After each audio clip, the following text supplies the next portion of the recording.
Google ने Gemini के जरिए अपने एडवांस्ड या पेड यूजर्स के लिए जेमिनी लाइव का फीचर शुरू कर दिया है। Hi, Gemini. Can you tell me something about this that most people don't know?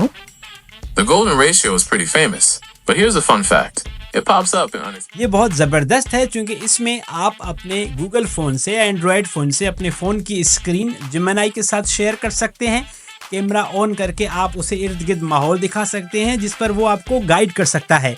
अभी तो ये पेड है और सिर्फ कुछ फ़ोन्स पर अवेलेबल हुआ है, बट मुस्तकबिल में ये बाकी चीज़ों की तरह फ्री हो जाएगा और आम यूज़र्स के लिए भी दस्तयाब होगा।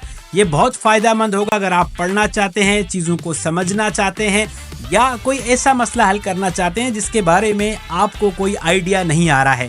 तो जेमिनी का लाइव फीचर जब अवेलेबल होगा तो आपके लिए बहुत ज़्यादा पॉसिबिलिटीज़ खोल देगा।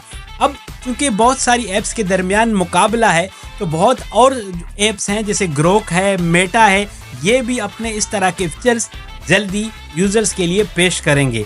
तो ये एआई का दौर काफ़ी एक्साइटिंग है और हम देखते हैं कि ये दुनिया किस तरफ जा रही है। आसान अल्फाज में एआई को समझने के लिए उर्दू एआई को फॉलो करें।